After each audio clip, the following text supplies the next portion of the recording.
میں ہوں ظاہر فیاض اور آپ دیکھ رہے ہیں میرا یوٹیوب چینل تاریخ کا نیا سفر۔ ناظرین، سندھ میں کئی لازوال داستانیں ہیں جنہیں لوک ادب کا ایک اہم حصہ تصور کیا جاتا ہے۔ شاہ لطیف کی 7 سرمیوں میں ایک اہم داستان جسے سرکاموڈ میں شاہ لطیف نے رقم کیا، نوری جام تماچی کی کہانی آج ہمارا موضوع ہے۔ کینچر جھیل حیدرآباد سے 82 کلومیٹر کے فاصلے پر چھٹا کے قریب ایک میٹھے پانی کی جھیل ہے، اور اس جھیل کے کنارے ہزاروں سالوں سے مچھیرے آباد ہیں جن کا گزر بسر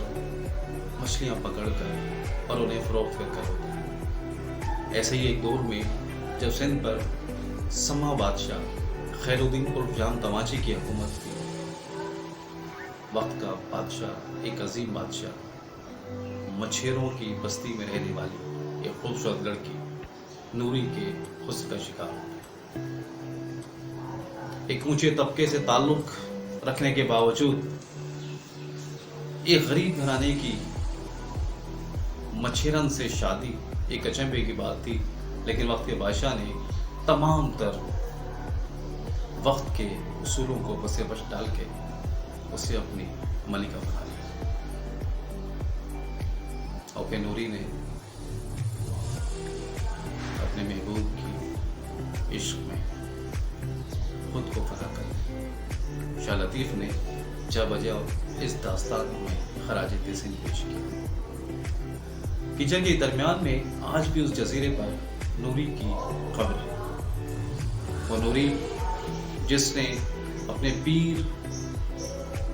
شاہ ہونتڑوں کے پہلو میں دفن ہونا پسند کیا اور مچھیروں کی اس جھیل میں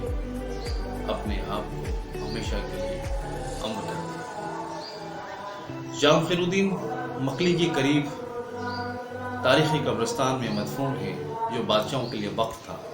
لیکن نوری نے اپنے لیے اسی کینچر جھیل پر جسے اسے عشق تھا اس کے درمیان ایک جزیرے کا انتخاب کیا، اور آج بھی سینکڑوں لوگ اس نوری کے مزار پر زیارت کے لیے حاضر ہوتے ہیں۔ شاہ لطیف نے رسالوں میں سرکاموڈ میں اس کا ذکر کیا ہے، اور اس کا ترجمہ اردو ترجمہ کہ جب وہ مل جاتے ہیں اور ایک گندری ایک مچھیرن وقت کے بادشاہ سے شادی کر لیتی ہے، کوئی حد فاصل مٹا دی عشق نے ہر ایک دوری، اور یوں بھی تاریخی داستان جس کا آغاز کینچر جھیل پر ہوتا ہے، تاریخ میں ہمیشہ ہمیشہ کے لیے امر ہوتا ہے۔